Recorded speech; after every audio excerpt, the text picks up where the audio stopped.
A fiery horse with the speed of light, a cloud of dust, and a hearty hi-yo silver. The Lone Ranger.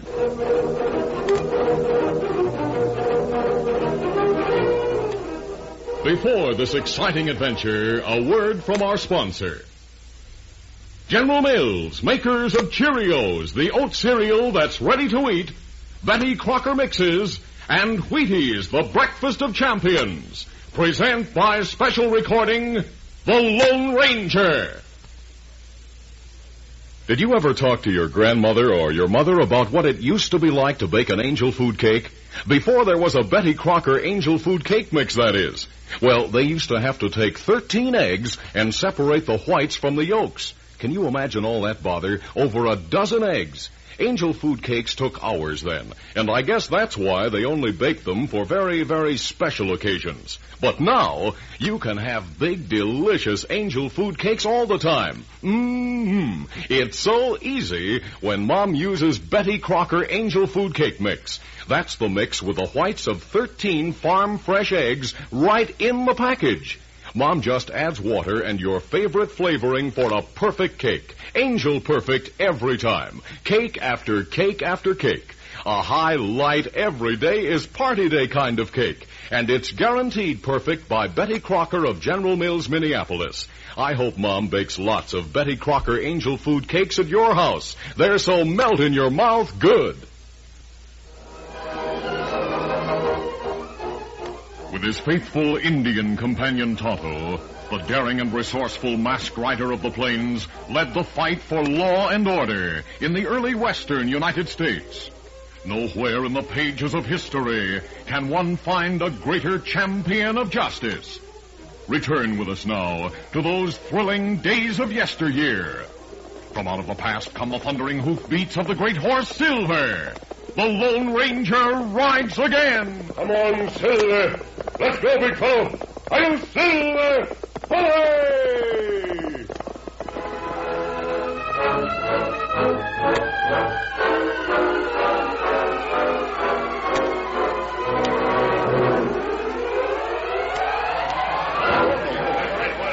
The courtroom was crowded, and a low murmur ran through it as Jonathan Steele rose to his feet and faced the judge. Your Honor, I represent Rex Bradford, the deceased's only brother. Now, it's our contention that the terms of this will prove that the late Robert Bradford was of unsound mind when he made it. We ask that the court declare the will invalid and that the estate be awarded to my client as Robert Bradford's only legal heir. The court intends to investigate the validity of the will. Are the witnesses present? Yes. There they are, Your Honor. Arthur Judson. Here, Your Honor. You swear to tell the truth, the whole truth, and nothing but the truth, so help you God? I do. You knew the late Robert Bradford? Yes, sir. We were friends and neighbors for nearly 10 years. I own the spread just below his on Crystal Creek. Do you remember witnessing his will? I do. When I got to his ranch that day, he was sitting at the window looking out at the creek. He had the will folded up in his left hand. He told me to sit down. Worried about what Rex will do if he gets his hands on this ranch. I guess there's no doubt about what he'll do. He's talked about it enough. He'll dam Crystal Creek and make us pay so much for water rights that we'll have to sell out to him. Yes. Even if he is my brother, I must admit that he's greedy and unscrupulous. I'd like to be sure that he doesn't get the ranch. But you've got nobody else to leave it to, have you? Yes, I have. And I've made a will. Judd, I'm leaving my ranch to the Lone Ranger. Judson, your knowledge, had Robert Bradford ever seen the Lone Ranger? Why, no. Not that I know of. Have you ever seen the Lone Ranger? No. No. No, of course you haven't. Neither you nor anyone else. And why? Because there is no such person. Does counsel intend to prove that the Lone Ranger doesn't exist? No one has ever seen him. Senor! Order in the court. Oh, Senor, Your Honor, it is not true what the Senor has said. Pancho has seen the Lone Ranger. Are you Pancho? Si. Pancho Gonzalez. We'll listen to your testimony. Swear me in. You swear to tell the truth, the whole truth, and nothing but the truth, so help you God? Si. Take the chair. Well, Now, where was it that you saw the Lone Ranger? it was long way from here. I worked for Senor Colfax then, near San Antonio. How did it happen? I tell you, one night I walked from the town. I feel so bad I sit down beside the trail and put my head in my hands. All of a sudden I hear horses. I look up and see a big white horse and a paint. Caramba, it is a masked man who rides the white horse. Oh, Silver. Oh, easy, Silver, big fella. The masked man. Don't be afraid. I'm not an outlaw. I have no money. Are you hungry? No, senor. There must be something wrong. Oh, see, all the world is against Pancho. Oh, why don't you tell me about it? I might be able to help. Mio bambino, my little boy, Miguelito, is sick. Maria and Pancho are afraid he will die. Well, suppose we give you a ride home, Pancho, and let Tonto have a look at your boy. Ah, that good idea. Come on, I'll give you a hand up. Oh, si, senor. There you are. Come on, Silver. Come on, Scout. And at our cabin, the Indian look at the boy. Oh, him plenty sick, Kimasabi. My wife, Maria, she cry a little. Pancho, if only we can take him home. Where is your home, Pancho? In the mountains, near Las Cabras. It is across the river in Mexico. It's good for boy to go to mountain, Kimasabi. Well, why don't you take him there, Pancho? Oh, it is impossible. He and one little prayer at the shrine of the Madonna. And I know Miguel will be better. Now, just pack up your things and be ready to leave in the morning. Tonto and I'll be here early. Santa Maria. Gracias. A prayer has been answered, Pancho. A prayer has been answered. Order in the court. Order. And this masked man kept his promise to you? See, senor, he and the Indian bring the wagon, and they travel all the way to Las Cabras with us, into the mountains. I remember the day we'll reach the shrine. Maria kneel and pray. The masked man bow his head. Oh, see, senores, I have seen the Lone Ranger. What do you think of that testimony, Steve? Does Your Honor consider the testimony of an obviously superstitious P incompetent? Any more questions, Steele? Yes. Yes, I have. Pancho, you've testified that a masked man helped you get home to the mountains where your boy regained his health. Now, what makes you think that masked man was the Lone Ranger? He wore a mask. His horse was called Silver. His friend's name was Tonto. Uh-huh. Did he ever tell you he was the Lone Ranger? No. That's all. If Pancho does not say his name is Pancho, he's still Pancho. You've answered the question. That's enough. That is all, Pancho. Si, senor. Your Honor. Order. Order in the court. If there are any further disturbances, I'll have the court cleared. Your Honor, I have no intention of creating a disturbance. But I feel that my testimony should be heard in this case. Did you know the deceased? No, Your Honor. My testimony concerns the Lone Ranger. And I'll let you decide for yourself whether I'm either simple, uneducated, or crazy. I don't see why we shouldn't hear what you have to say. Sit down, please. Thank you, Your Honor. You swear to tell the truth, the whole truth, and nothing but the truth? I do. What is your name? Benjamin Gregg. Your occupation? The past 5 years I've been a rancher. And before then? United States Army. I served with both McClellan and Grant. After the war, I was in command of all the troops in the New Mexico and Arizona territories. You must be General Gregg. I am, Your Honor. I see. And what is it that you wanted to tell us, General? Simply that I knew the Lone Ranger.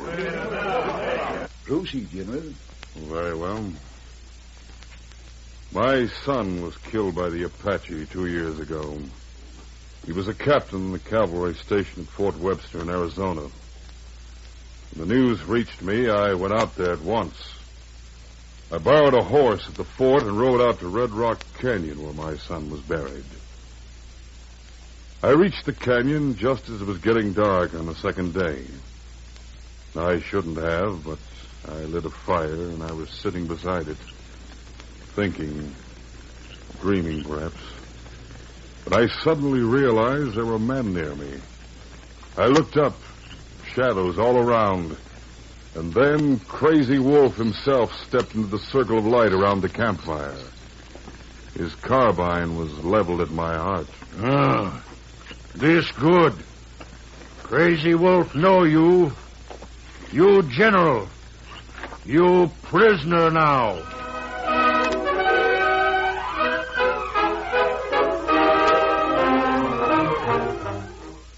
We'll continue our Lone Ranger adventure in just a moment. Diving Doris is 13, and she is a diving queen. She can do a flip because she knows she's got go power from Cheerios. Yes, she's got go power. There she goes. She's feeling her Cheerios. Cheerios. That's a mighty good idea for you. Just make sure you eat a big bowl of Cheerios and milk every breakfast, and you'll get Go Power, too. Because a Cheerios breakfast is loaded with proteins, vitamins, and minerals. The very things that help build healthy bodies, strong bones, good red blood, and muscles. Why, they'd be the sort of breakfast you'd go for even if they didn't taste so good. And they do taste delicious. Cheerios are a real oat cereal, already cooked with that delicious toasted oat flavor. So that's for you. Swell-tasting Cheerios and milk for Go Power. Eat 'em every morning and you'll hear... She's feeling her Cheerios.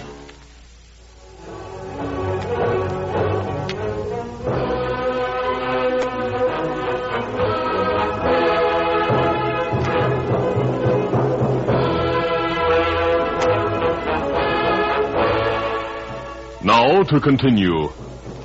The courtroom was silent, tense, and expectant as General Gregg described his capture by the renegade Apache, Crazy Wolf. I expected to be killed on the spot, but Crazy Wolf had other plans for me. I was taken to his camp high in the hills. I was bound hand and foot and thrown into a teepee. I lay there all during the next day. That night, there was a war dance. Finally, most of the Indians rode out of camp. There was a guard sitting in front of the teepee. He was drunk, and it wasn't long before he fell asleep. Camp was quiet. Then I heard a sound at the rear of the tent. It was a knife slitting the deerskin. 2 men crawled in through the opening. They crawled past me and onto my guard, and then... All right, Tonto. Drag him inside. Now, that's far enough. Bind him and gag him. Time to do that. I'll have you free in a minute, General. Who are you? A friend. Are you wearing a mask? Yes. All set, Tonto? Lead the way. I'll follow with the General.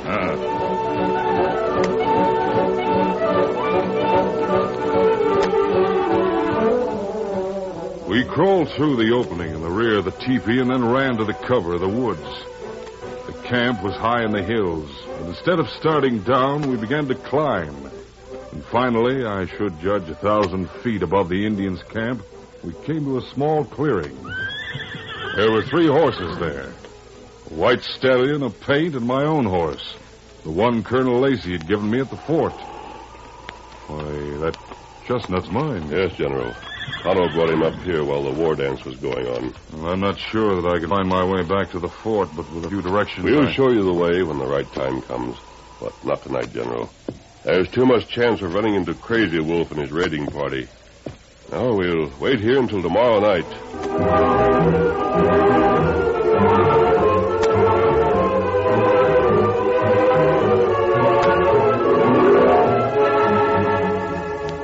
We waited all that day.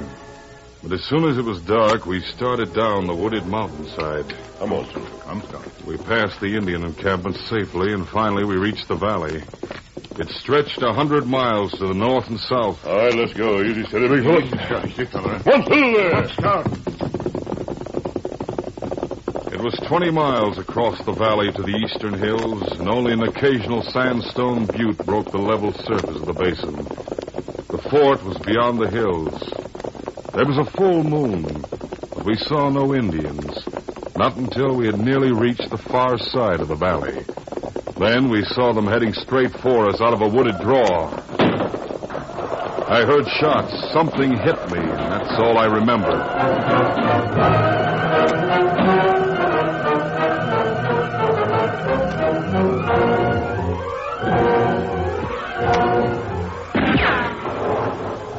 I opened my eyes. I was lying close to what seemed to be a wall of rock.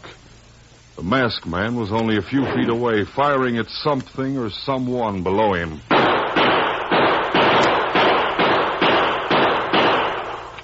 That takes care of them for a while. Where are we? On top of one of the buttes, the one we just passed when the Indians saw us. But how could we climb to the top? Look, the west slope's crumbled away. I carried you up here while Tonto held them off. As good as a fort.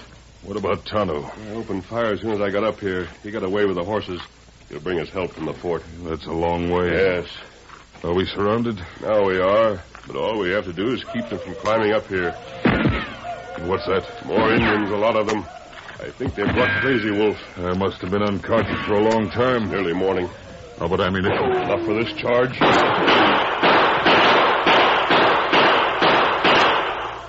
Are they still coming? Yes. How many bullets? 6 left. They have to come up single file. I'll wait for them. 6 bullets, and then... The first one. The second.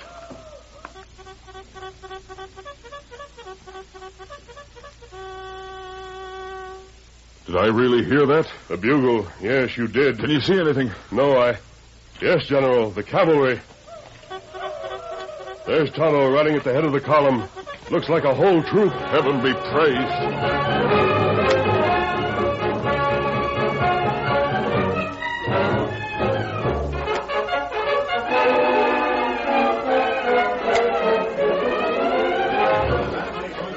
And that was the end of Crazy Wolf's uprising, Your Honor. And that was how I happened to meet the Lone Ranger.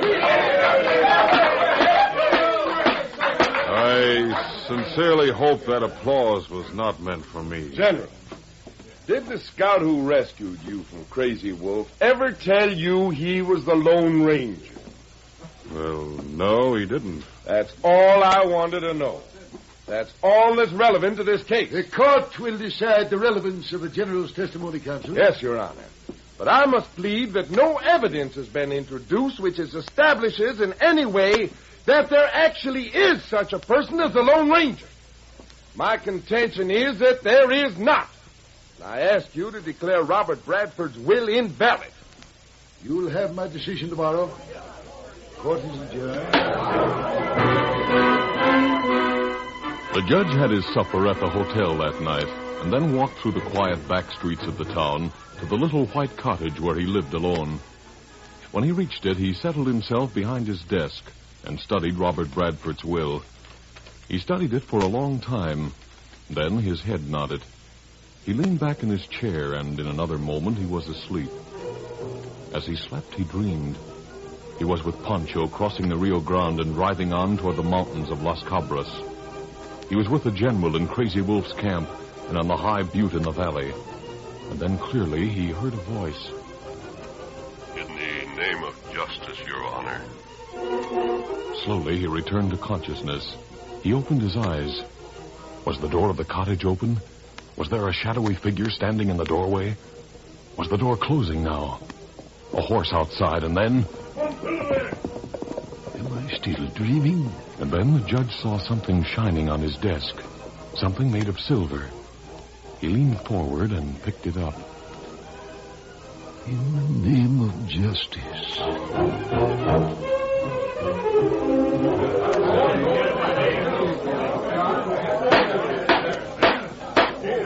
On the following morning, the judge rapped for order in the courtroom. The court has reached a decision in the case of Robert Bradford's will. Counsel for Rex Bradford has argued that because there is no such person as the Lone Ranger, the deceased has given evidence of being of unsound mind at the time the will was executed. In the opinion of this court, The contention has not been proved. Is the court ruling that the Lone Ranger does exist? The court is ruling that the Lone Ranger may exist, that the deceased was of a sound mind, and that the will is valid. In that case, will the court set a time limit during which the Lone Ranger must claim his inheritance? If there is such a person, do you honestly expect him to walk into a court of law and identify himself? I haven't finished, counsel. The phraseology of the will is not exact, so it is also the duty of this court to interpret it. The intention of the deceased becomes important. From a careful study of the document, the court has decided that the will merely sets up a trusteeship, that the Lone Ranger has been appointed to administer the estate for the public good. If the Lone Ranger is not available, then it is also in the power of this court to appoint another executor. General Gregg, will you accept the appointment? Yes, Your Honor. File the will. Oh, General, I'd like to see you in my chambers, please. Very well, Your Honor.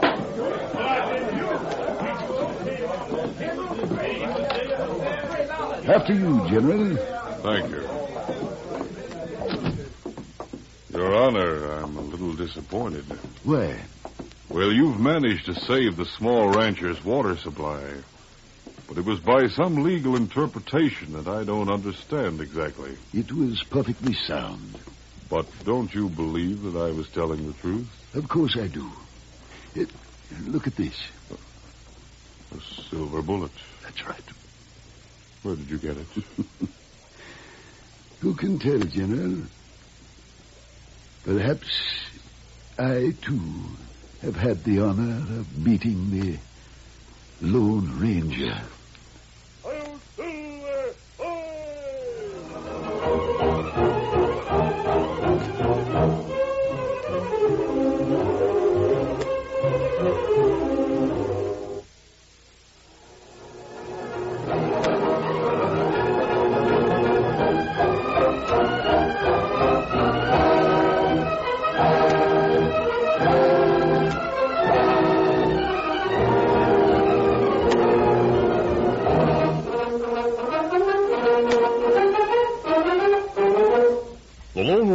A copyrighted feature of the Lone Ranger Incorporated, is produced by Trendle Campbell Muir Incorporated.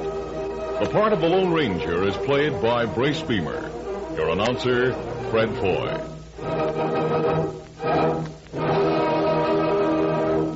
Listen to the Lone Ranger, brought to you by special recording Mondays through Fridays at this same time. You've been listening to the OTR Gold Network. Find more classic radio at otrgold.com.